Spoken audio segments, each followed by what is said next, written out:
What in the world is happening on Wall Street? Economic indicators. Who knows where this is going to end up? To understand the economy, you have to understand human nature.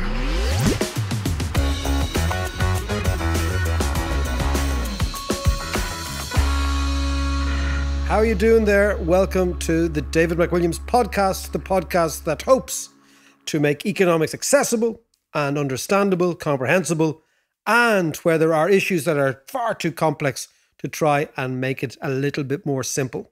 So I hope you enjoy it. I'm joined always by John Davis, my old mate. Hey, how's it going? By Finn McLaughlin over in London. What's the crack, lads? How are you? Life is all good, Finn. And today we're going to return to, but take a different angle in the notion of the global economic cycle. Where are we at? The global property cycle, and why these significant economic cycles tend to end in two ways, either in inflation or in deflation. And both of these outcomes have a significant impact on property, stocks, bonds, and financial markets in general. So that's what we're going to talk about, Johnny boy. Great stuff. Before we begin, I want to just mention that this episode is brought to you thanks to our Patreon supporters. And to help support the content, and perhaps more importantly, to unlock exclusive comment and scenes and footage and episodes, please consider becoming a patron at patreon.com/David McWilliams.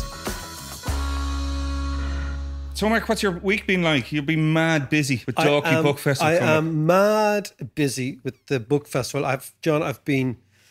We have 100 speakers coming in from over 30 countries, talking about an extraordinary amount of fascinating topics. It's grown topics. Every year. Look, the very first year we sold 800 tickets, and this year there's 18,000 tickets on sale. Amazing. And it always sells out. So the thing has gone from strength to strength. And then, of course, you have to make sure every year you invite better people, more interesting people with different angles. But like, you've had the likes of Malcolm Gladwell and... Well, Gladwell, I'll tell you how we got Gladwell. This is quite funny. So Gladwell I've been a fan of for years and years and years. And about 7 or 8 years ago, he did an event in Ireland, and I was asked to sit beside him because Gladwell is known to sometimes clam up and not speak and be quite difficult. Oh, really? Yeah, I didn't find him like that at all. I thought he was very interesting. So we're chatting away.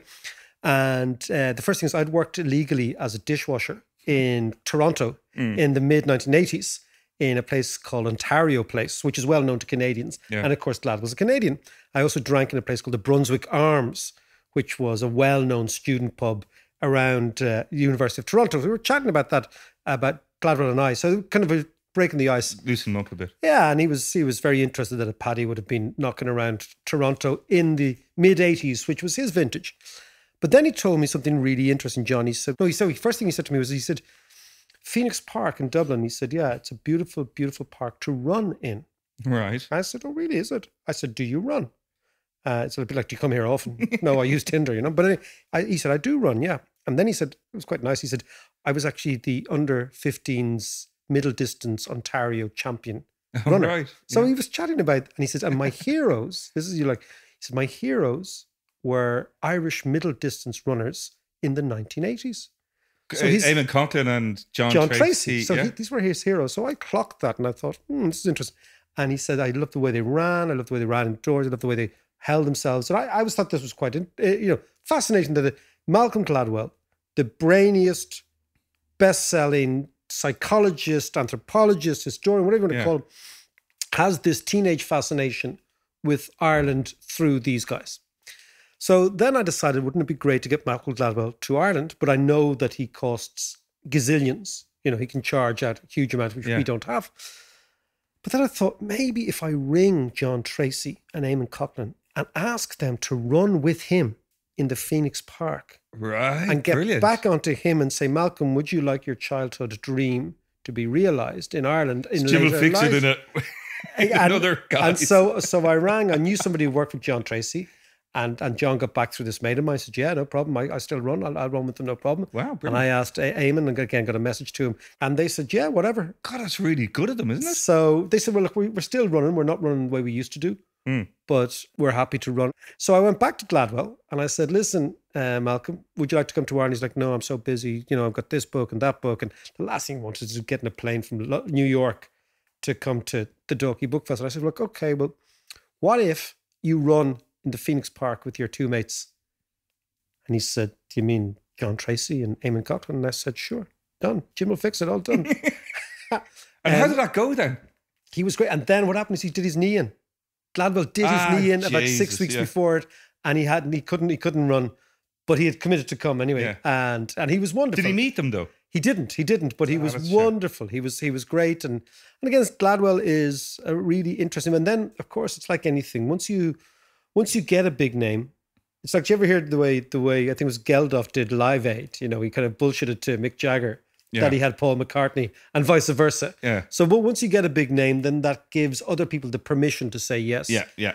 And this year we have writers from Trinidad, we've got writers from Korea, writers from France, from Lebanon, from Israel, from Russia, from Germany, Afghanistan. It's really, But it's not all books. No, the idea, John, was the interested mind is interested in good literature, economics, politics, ideas, design, history, education, in the ether, music. It's the interested mind that is turned on by great conversations, great individual performances, and the communal experience that going to a big event is. Yeah. It has me up all night now reading because I'm doing a lot of the interviews, but it's all good. It's better than a real job, man. Yeah.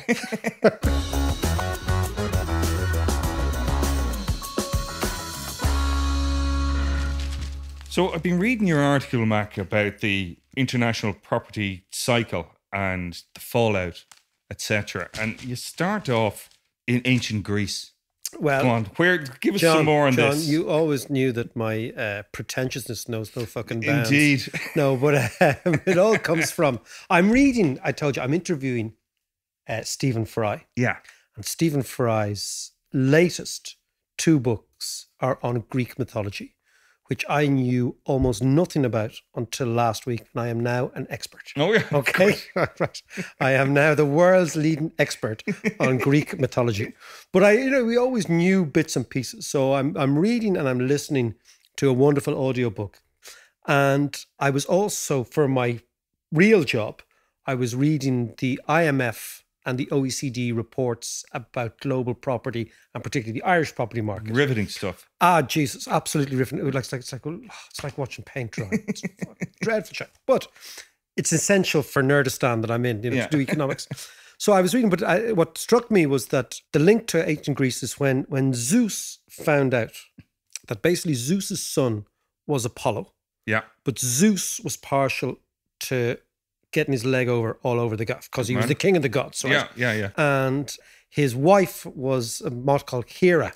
And Hera got very, very fed up at Zeus's all infidelities. Believe the fact he was having kids all over the place. Yeah. And one of those kids was Apollo, the god Apollo, that Zeus had with this daughter of one of the Titans, Leto. Yeah. Okay.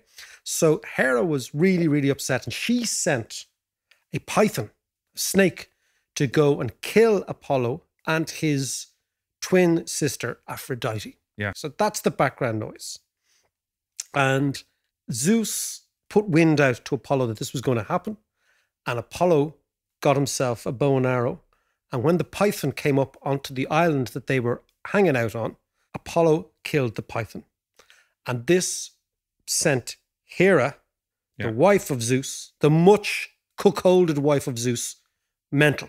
So Zeus said, Jesus, man, I've got to do something here. I've got to punish the young fella, right? It's like me and my kid.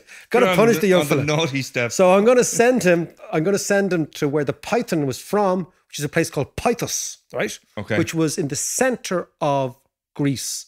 And when Apollo went there, he went there for 8 years. And when he was hanging out there for 8 years, he did lots of interesting things. Because Apollo was this extraordinary god. He was very, very handsome, very blonde, which is unusual for the Greeks. But he also had this weird... Macedonian then. He was, well, don't tell the Greeks that. They nearly went to war with Macedonia. I know, yeah. Right? But he had North Macedonian in the Eurovision. Yeah, it's just changed. It's changed. Yeah, I know. But he said he couldn't lie. That was one of his dilemmas. So when he was in Pythos, he changed the name of Pythos to Delphi, Right. which they believe comes from Delphius in Greeks, which is the name for womb, because the Greeks thought that Delphi was the center of the world. It was basically the womb of the world. Okay. And in Delphi, he established an oracle. And this oracle was manned by a high priestess. And if you, as a layman, thought, do you know what, I want to know my future, you rocked up to the high priestess, gave him a few fucking sacrifices to the gods, and the high priestess said, listen, John Davis wants to know what's going on next year in his future, and he's got his head is melted with the present. He wants to know what's going on tomorrow. Sure is. And the Sibyl, who was the high priestess of the oracle, would roar down into a chasm, which they thought was the womb of the earth. And then up from the chasm would come a riddle. And then the high priestess would tell you what the riddle was, okay? And the riddle was to tell you your future. But the problem with the riddle, it was condemned to be ambiguous. So it didn't tell you yes She or never no. explained it. She just It was all told that us, this yeah. might possibly happen if, after, right? And I thought when I was reading the IMF report, it was exactly like the bloody oracle, right? Because I got to the end and said, well, okay, what the fuck's going to happen? Is it going up or down, up or down? And I thought, you know what, man? We haven't changed very much since the riddle Brilliant. of the oracle of Delphi. So that's what was going on in my head. But, John, So go on, tell us the more then. report was about what is going to happen to the Irish commercial and residential property market. And to give you a sense of how it ended, it kind of says, well, the property market is hot, but maybe not too hot, but it might get a little bit hotter. But it's not going to crash this year, but it might crash next year. And you never know, but you wouldn't be working. So it was so ambiguous as to leave the... It's been useless. It's useless. And my problem is, and I used to write these reports in the central bank years ago as a young fella, that there is a kind of shows your Mickey at the end of it. Okay, you know what I mean? What's the thing? And there's nothing there. So I think that a lot of people are worried now, not just here in Ireland, but all over the world, about financial markets, where we are in the cycle, and how will it all end? Because if you think about the economic cycle, John, it started about 10 years ago. This bull market that we talk about is in its 10th year.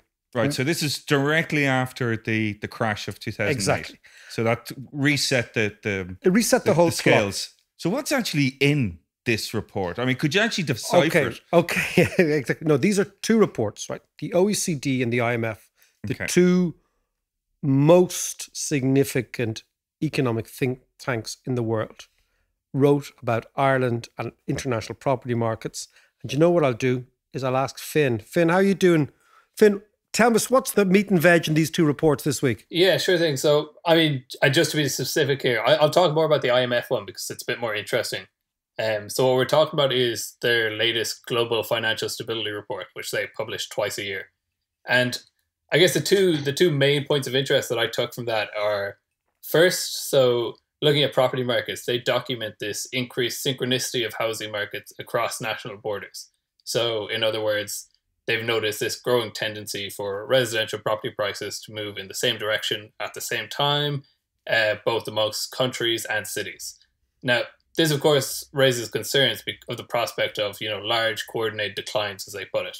So, basically, if the factors that are causing housing markets across national borders to rise together, surely these factors or their inverse could cause them to fall together. So, Finn, if I can stop you there. So what does that mean? Does it mean that like property markets in New York and Dublin are moving almost in the same direction at the same time?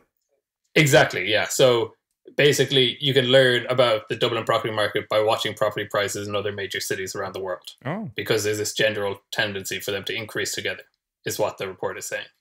And they chalk that up to a couple of factors. So they say, again, sustained low interest rates globally over the past 10 years since the crisis.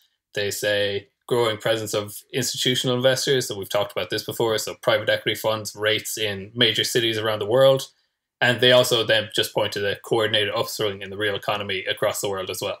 Okay, so John, take those ideas, right? Yeah. What Finn is saying there is that the world is interlinked in a way in which it never was. Right. That looking at economics from the perspective of country A and country B doesn't actually tell you that much, because globalization and the fact that global interest rates have all fallen has meant that humans all around the world in every country are acting in a broadly similar way.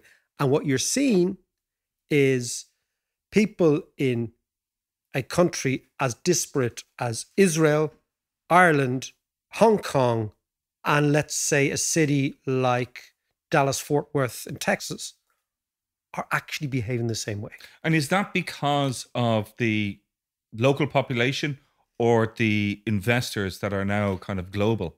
Good question. Now, what it is because of, take the local population out of it. It's actually to do with global investing. And then you've got to say, well, what is driving global investors to see the world in the same way? Yeah. What it is global interest rates. And then that brings you back to the idea that interest rates have been low and significantly low across many, many countries since 2008. Now, if you look, and years ago I worked in the financial markets in London, interest rates do very strange things. Basically, in periods of low interest rates, investors go for what I would say hope over income, which basically means they go for long-term, hoping to hit the jackpot ideas, than short-term companies that generate income. So they value the tomorrow over the here and now. They value what's called the long end in economics over the short end. And in a sense, what they do, because the price of borrowing is so low, it emboldens people to gamble on the future.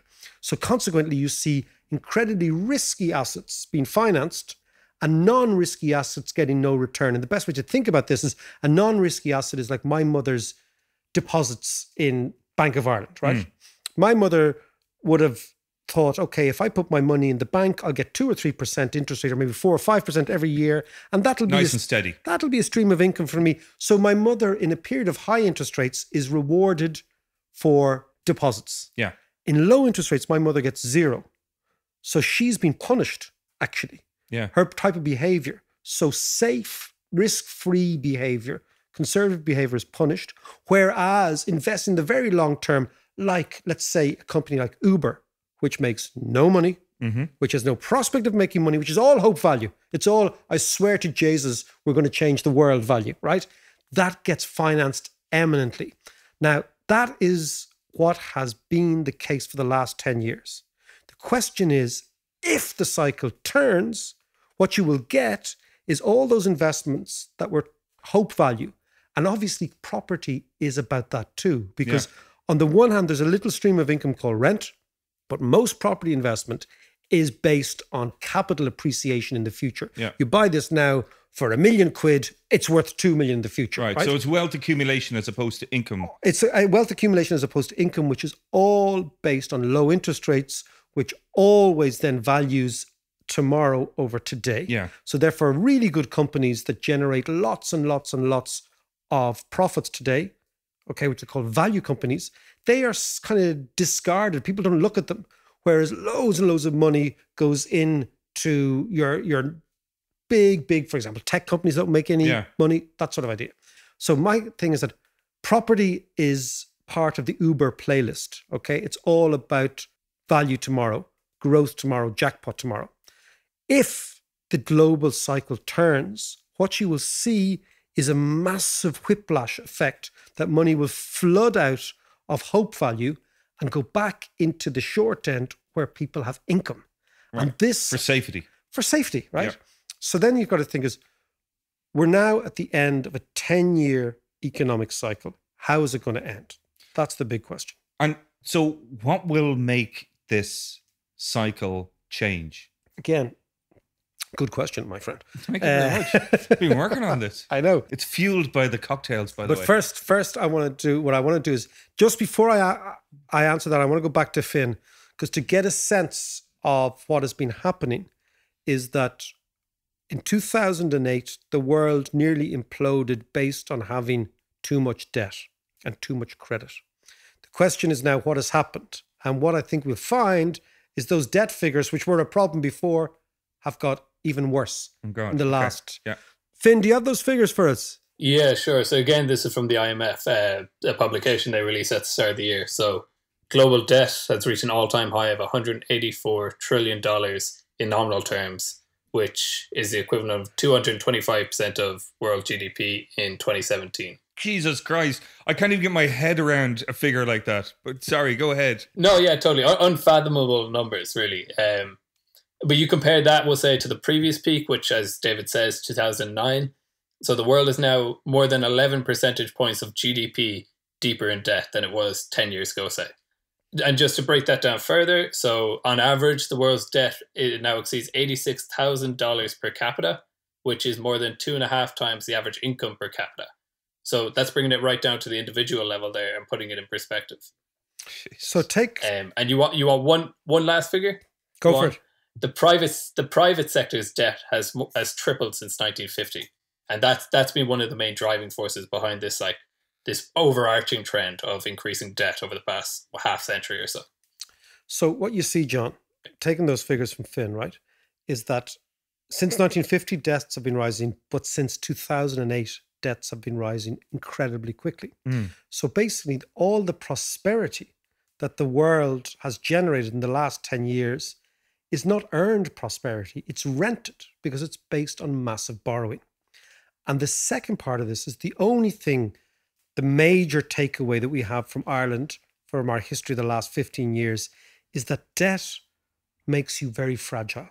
It makes you very, very delicate, and it makes you ill-prepared to deal with financial shocks. Yeah. And then the question is, given that we know the world is full of debt, given that we know property prices are moving in sync because of this debt, if the cycle were to change, or if it comes to an end, what's the likely outcome?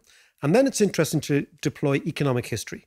Great economic cycles end in two ways, either in inflation or in deflation. They don't end any other way. Explain that to me then. So exactly. So what has happened, like take, for example, the United States. Inflation happens when unemployment falls to very, very low levels. There's no more excess capacity in the market. There's no more people who want to get a job without a job. So therefore, employers have to compete and they have to offer higher wages. Right. So they start to offer higher wages, okay? At the same time, the higher asset prices, the property prices drive up rents. So people, workers say, well, hold on a second, my rent is going through the roof. I need more wages just to cover my rent. So within the seeds of the boom are the seeds of its own destruction. So the rent pushes up. So people say, well, fuck this, I need more wages. At the same time, 6 or 8, let's say 4 years ago, the employer could say, well, if you want more wages, I don't care because there's another 3 million people on the dole here. I can go and get them and offer low wages. But those people on the dole have disappeared because they've now have jobs as unemployment falls. So at the end of the cycle, what you see is these two pressures for increased costs, in this case, rents, and increased wages, which drive up inflation. Then the central banks see inflation coming through. They say, hold on a second, we're not going to have any of that stuff. So they raise interest rates, in some cases quite dramatically, to bring inflation back down. And higher interest rates destroy the indebted. Yeah. Okay. The best way to look at this is the playlist of the 1970s. This happened, so between the 1950s and the 1970s, you have very low levels of inflation. Then in the 1970s, you've got the Yom Kippur War. The Arabs react to the West supporting the Israelis by saying, screw you, you support our enemies, we're going to penalize you by jacking up the price of oil. They jack up the price of oil. What happens in the price of oil in the West is that we're so oil dependent that oil pushes up all other prices because everybody needs oil. Yeah, of course. Two things happen then. The West goes into a downturn, but it goes into a downturn with inflation, which is called stagflation. Then in the United States, the head of the central bank says to Ronald Reagan, when he got in, he said, much as I like you, Ronnie, we're going to have to bear down on this inflation. And they raised interest rates to 20%. People forget this. Wow. That American interest rates in the early 1980s were 20%. This, of course, crushed inflation. Yeah. It also crashed all those companies that had massive debts because they couldn't pay. Of course, yeah. So the inflationary outcome is the one we saw in the 70s and early 80s, which culminates in very, very high interest rates, which try to crush the inflation, which tend to destroy the economy. The other end game is the one we just about avoided in 2008, but we didn't avoid in the 1930s, which is the deflationary outcome. Okay. And that means that there's so much debt in the system that the system's entirely exposed to a potential shock coming from somewhere. And then people panic. And once people panic, you see this extraordinary situation whereby people who used to finance each other say, hold on a second, I'm not going to finance you. the economy becomes contracting. People who used to say, you know what, you don't have to pay me that money back for 10 years, say, you know what, I want that money back tomorrow. So you get this, what's called a deflationary contraction. And the interesting thing is all great cycles in economic history either end in the inflationary cycle or the deflationary cycle. And what happens to deflation is that if you are a company with lots of debt and you can service that debt because you're selling your goods for, let's say, 100 quid. If in deflation you have to sell your goods for 80 quid, the price of your goods falls, therefore your revenue falls, but the debt you already incurred in the past stays the same. So you get destroyed by the fact that your revenues are falling, but your debt service is still the same.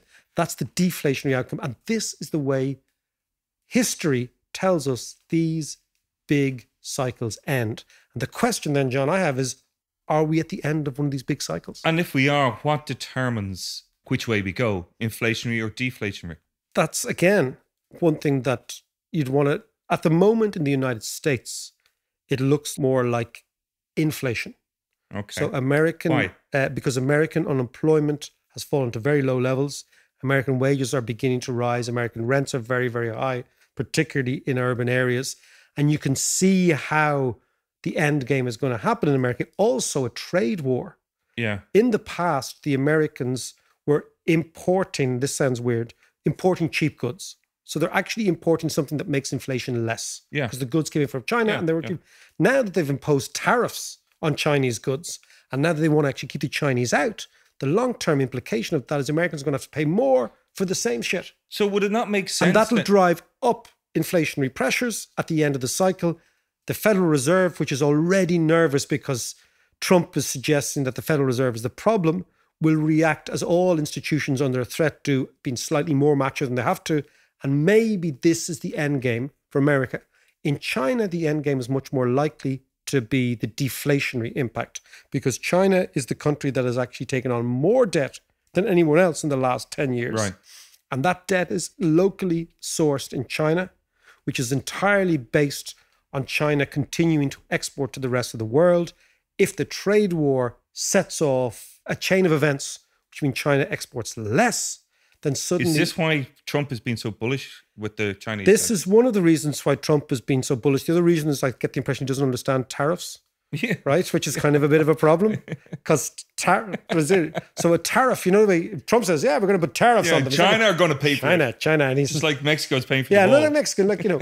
But the problem with tariffs is Trump doesn't seem to understand that you pay the fucking tariff. Yeah. Right? Yeah. It's not like the Chinese dudes pay it. So the Chinese dudes still export the same stuff to America, but then the Americans consumer pays 20% more. Yeah. Now, given the American farmers have been absolutely hammered. all that. So, you know, I think it's really important. It acts as a tax on the consumer. That's Finn always more succinct. Thanks, Finn. That tariffs are a tax on the consumer. Yeah. So therefore, in the United States, it seems much more likely that the end game is this inflationary end game. Can I just ask a question on that? Yep. If that is the case, and you said part of the issue is that unemployment is at an all-time low, so why not open the border and let some more Mexicans in? Well, that's the thing. But the thing is, so the factor to appreciate is that what we're talking about here is capacity. America is now straining at the extremes of its capacity, both in terms of its population, in terms of its workforce, and in terms of its investment structure.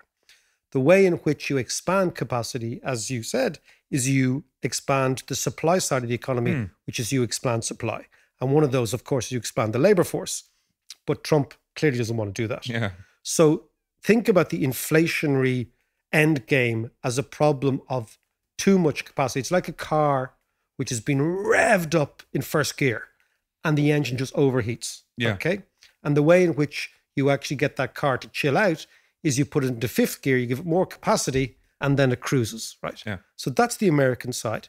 The Chinese side is much more, it seems to me, like Ireland was, as a very small example, in 2007. That you have all this money, you have all this debt, it's all predicated on only blue skies. Yeah. No clouds, only blue skies. Soft landing, it's all going to be kosher. Don't be worried about anything. You get sidelined, you get hit by something, and the entire debt edifice crumbles. And people who are looking at China, much more educated in China than I am, say that that is the risk. But to come back to the big point, which is that long-term, decade-long, great economic cycles end. And when something, the way people say it's not sustainable, well, actually, that's only a nice way of saying it's going to end. And when people say it's not sustainable, it's going to end. And the question is, for us in this little remote part of the globe, if it does end in either way, what's the upshot for the one factor? And again, it's quite interesting. Over the last 20 years, the role of credit and property in recessions has become much, much greater than was the case in the past. Isn't that fair to say, Finn? Yeah, I mean, the data is pretty clear. It's 2/3 of financial crises in recent decades were preceded by this boom-bust cycle in housing. So there you have it. And then the question is, for the Irish side of things, is there anything special going on here that explains why Irish property prices have gone up quite dramatically on the demand side? And again, Finn, can you give me the factors that might be unique to Ireland? Yeah, sure thing. I mean, this is more like contrasting Ireland's current housing stock to Ireland's likely housing needs over the next, let's say, 50 years. So you can break it down into 4 main factors, let's say. So first off is natural population increases. That's just, you take your birth rate minus your death rate. Ireland has by far the fastest natural population growth amongst Western European countries. So that's one source of domestic population, and that equals demand. Then another is net migration. So net migration to Ireland has been positive since around 2015. And another point on this, which leads me to the next one, is migrant households are typically smaller rather than domestic Irish households. And another point for demand is changing household size. So Ireland has the largest average household size in Western Europe at 2.7 people per household, but this has been falling steadily over the past 5 decades. So as both Irish household sizes decrease and urbanization rates converge towards the European average, you're going to see a lot more demand for smaller houses, particularly apartments, in Ireland over the next, let's say, 50 years. And you need to contrast that to Ireland's existing housing stock of largely detached and semi-detached 3 to 4 bed houses. What is the upshot of all this? Well, not to sound like the Delphic oracle saying, well, it might be on the one hand, on the other hand, and poor old Apollo is left there saying, tell us what the hell's going on. And Zeus is in the background getting freaked out because he got your one up the pole and all that stuff, right? Okay. So not to be like this, look at it this way. Although it would be wrong to say, bring it on, global slowdown. The first thing we've got to appreciate is, one, we are not going to determine whether the credit markets globally go up or down, okay? Because we're too small. Yeah. 2, these credit cycles, great credit cycles, end in 2 ways. One is inflation, one is deflation. 3, the logical upshot of either of those is that investors bail out of long-term assets, one of which is speculative property assets, and go back into assets that generate much more income. This means global property prices begin to fall from their very, very high peaks now. 4, in Ireland, should we be petrified of this in the way we were petrified of a property slump last time around? Not really, because 5, Irish balance sheets aren't leveraged up as significantly, i.e. people haven't borrowed 2 or 3 houses in order to, what we did the last time was we bought and sold houses to each other and thought we were getting rich. We've learned something from it. Well, not much, but something, right? Yeah. So not that we welcome. So 6, and this is the core of the issue. In Ireland, the key to housing and property is supply management. And that comes back to land management. And this comes back to moving away from a system that rewards the hoarding of land. And the interesting thing is, the most important, I think now for political leadership is to understand the world you live in. And if we had political leadership that understood the world we live in and could see all these big cycles, or at least could appreciate it, there is a way with active land management right now that Ireland can ride this global wave without this incredibly detrimental crash that happened 10 years ago. Thanks very much for listening. I hope you enjoyed it. Now, before we let you go, I want to give you a sneak preview of some premium content which you can access via Patreon. Nobody can argue, John, that rural Ireland needs broadband. Yeah, nobody can absolutely. argue with that. And nobody can argue the government trying to be opportunistic ahead of an election saying, I'm going to be the saviour of rural Ireland. Sure. That's what they do. And I also can't argue with the American investment companies trying to get the best deal Yeah, for itself. sure. Yeah, right? absolutely. So, that's the way it goes. but what I do find weird, and this is the economist in me, is that the economist has to ask three questions. One is how much will it cost? Is there any competition in the bid? And who's going to own it at the end? So you take, for example, all our motorways we built in the last 10 years, which was quite impressive building, were done in a PPP. Yeah. And of course, in all PPPs, there's 3 or 4 bidders, so you get the best bid. This one's different because number one, there's only one bidder. Why is that? If you enjoyed that, you can hear the full episode and much more by joining us on Patreon, which is patreon.com/David McWilliams. See ya.